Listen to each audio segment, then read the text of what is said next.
খুশবু খুশবু। এবার খুশবুই অফিসের অপারেটর থেকে সুপারভাইজার হতে চলছে। বিস্তারিত জানতে সম্পূর্ণ ভিডিওটি দেখতে থাকুন।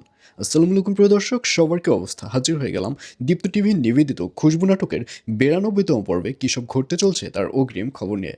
অলরাইট, এই পর্বে আপনারা দেখতে পারবেন খুশবুকে দেখা যাবে সেবার অপারেটর থেকে সুপারভাইজার হওয়ার পরীক্ষায় অ্যাডমিশন দিবে। আর সেখানে শুধু খুশবু নয়, সেখানে সেতুকেও দেখা যাবে। আর সেতু যখন জানতে পারবে যে খুশবু পরীক্ষা দেবে, তখন সেতু রেগে যাবে, কারণ সেতু তো খুব ভালো করেই জানে যে এখানে যদি খুশবু পরীক্ষা দেয় তাহলে জয়লাভটা খুশবুই করবে। আর ঠিক সেটাই হবে, খুশবুই এই পরীক্ষায় জয়লাভ করবে, খুশবুই ওই অফিসের সুপারভাইজার হবে।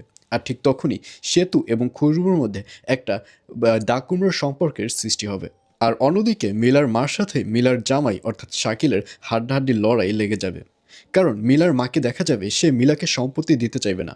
আর এই ব্যাপারটি শাকিল কিছুতেই মেনে নিতে পারবে না। শাকিল বলবে যে আপনি সম্পত্তি দিবেন আর ভালোও করবেন। আর এই কথা শুনে মিলার মা বলবে আমি যদি না দিই তাহলে কি হবে? তখন শাকিল বলবে আপনি যদি না দেন তাহলে এই ঘরের মধ্যে ঝড় শুরু হবে। এই কথা শুনে শাকিলের যে শাশুড়ি রয়েছে অর্থাৎ মিলার মা, তাকে দেখা যাবে সে প্রচণ্ড পরিমাণে ভয় পাবে।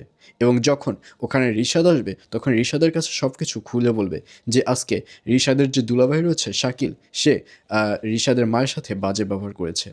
আর এছাড়াও থাকবে আরও আশ্চর্য সকল ঘটনা। সুতরাং সবাইকে খুশবু নাটকের 92তম পর্ব দেখার আমন্ত্রণ রইল।